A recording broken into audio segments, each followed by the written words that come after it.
Chers amis, bonjour. Nous sommes au lundi de la 4e semaine de Pâques. Notre méditation porte sur l'extrait de l'Évangile selon Saint Jean, chapitre 10, versets 11 à 18. La vie en abondance dans l'unité. Jésus nous dit, « Je suis le bon pasteur. Je connais mes brebis et mes brebis me connaissent. Je leur donne ma vie. Elles écoutent ma voix et elles m'obéissent. » Que fait Jésus? Comment et où nous conduit-il?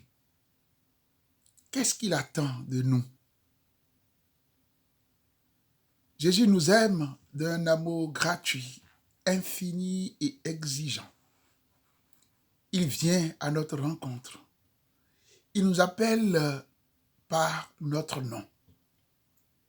Il se fait proche de nous. Il se penche sur notre misère. Il nous prend par la main. Il prend soin de nous. Il se réjouit de notre retour au bercail après les égarements. Il nous nourrit de sa parole de vie et de vérité et surtout des sacrements. Il nous conduit vers la plénitude de la vie en Dieu. Pourrions-nous nous engager sans cesse à aimer, obéir en vérité pour sentir l'odeur de son troupeau ou vivre en brebis docile, fidèle, sage et bon? Du moment où nous sommes tous ces brebis, nous sommes appelés à nous ouvrir aux autres, prendre conscience que nous avons besoin les uns des autres, construire ensemble un monde nouveau, s'émerveiller des talents des autres, en particulier pendant ce temps de confinement. Sommes-nous prêts à aller avec lui à la recherche de la brebis égarée ou celle qui est loin de l'Église ou en dehors d'elle?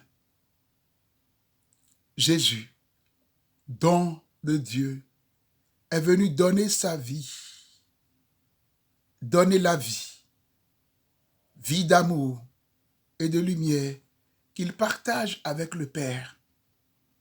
En donnant sa vie par amour sur la croix, Jésus nous libère de tout ce qui nous empêche d'être en communion avec nous-mêmes, nos frères et sœurs en humanité, l'Église et Dieu. Il est venu pour détruire les barrières qui séparent les familles, les communautés humaines et religieuses, pour rassembler dans l'unité tous ces enfants dispersés. Cette unité a sa source dans la communion qu'il vit avec le Père par l'Esprit Saint, car le Père et le Fils sont un. Abreuvons-nous à cette source.